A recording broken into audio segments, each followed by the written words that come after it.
So hello guys, how are you? Welcome back. Bigg Boss season 4 കടന്നു വന്ന ഒരുപാട് പേർക്ക് ഇഷ്ടപ്പെട്ടൊരു വ്യക്തിയാണ് റിയ സലീം. ഒക്കെ ഇപ്പോൾ നിരവധി വിവാദങ്ങൾ റിയ സലീമിനെ ചുറ്റിപ്പറ്റി നിൽക്കുന്നുണ്ട്. എന്നാൽ ഇപ്പോൾ ഇന്ന് റിയ സലീം തൻ്റെ ഇൻസ്റ്റാഗ്രാമിലിട്ടൊരു ഫോട്ടോ മെസ്സേജ് കാണിച്ചു തരാം. അതിനിടെ ഒരുപാട് നെഗറ്റീവ് കമൻറ്റ്സ് വന്നിട്ടുണ്ട്. ഓക്കെ, സ്വാഭാവികം. പക്ഷേ ഒരു നെഗറ്റീവ് കമൻറ്റ്സ് എനിക്ക് ഭയങ്കര ഇമോഷണൽ അല്ലെങ്കിൽ വെറുപ്പ് തോന്നുന്ന നെഗറ്റീവ് കമൻറ്റ് ഇവിടെ ഇട്ടിട്ടുണ്ട്. ഭയങ്കര ഒരു മോശം നെഗറ്റീവ് കമൻറ്റ് തന്നെയാണ്. ഓക്കെ, മോനെ പണിയെടുത്ത ജീവിക്ക് വീട്ടുകാർ എത്ര കാലം പിങ്ക് ചെരുപ്പും ലിപ്സ്റ്റിക്കും വാങ്ങിത്തരുന്നു. Okay, mister Arnold Sivasankar. Okay, mister Arnold Sivasankar, മോനെ പണിയെടുത്ത ജീവിക്കും. ഓക്കെ, അപ്പോൾ പണിയെടുക്കാതെയാണ് മോൻ ജീവിക്കുന്നത് എനിക്ക് ചോദിക്കാനുള്ളത്.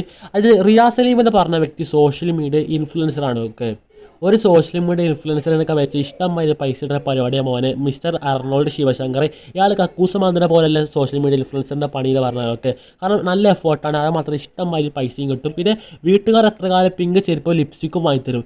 വീട്ടുകാർ എന്തിനാണ് ലിപ്സ്റ്റിക്കും പിങ്ക് ചെരുപ്പും വാങ്ങിക്കൊടുക്കുന്നതൊക്കെ. റിയ സലീമിന് ഇഷ്ടംമാതിരി പൈസ ഉണ്ടെങ്കിൽ റിയ സലീം വാങ്ങട്ടെ പിങ്ക് ചെരുപ്പും ലിപ്സ്റ്റിക്കും. ഒക്കെ പിന്നെ മിസ്റ്റർ അർണോൾഡ് ശിവശങ്കർ, റിയ സലീമിൻ്റെ കയ്യിൽ പൈസ ഇല്ല, വീട്ടുകാരുടെയും കയ്യിൽ പൈസ ഇല്ലെങ്കിൽ ഇയാളെ മേടിച്ച് കൊടുക്കും പിങ്ക് ചെരുപ്പും ലിപ്സ്റ്റിക്കും. അങ്ങനെ ഇയാൾ അത്ര കോടീശ്വരനാണെങ്കിൽ മേടിച്ച് കൊടുക്കുന്ന 2 പിങ്ക് ചെരുപ്പും 4 ലിഫ്റ്റിക്കും. ഒക്കെ ലിഫ്റ്റിക്കാവുമ്പോൾ ചുവപ്പനാണ്, കാരണം അത് നമുക്ക് തന്നെ ഇഷ്ടം. ഓക്കെ, അപ്പോൾ അഭിപ്രായം കമൻറ്റ് ചെയ്യുക. ഇതൊരു റിയാക്ഷൻ വീഡിയോ ആയിരുന്നു. Bye bye, love you all.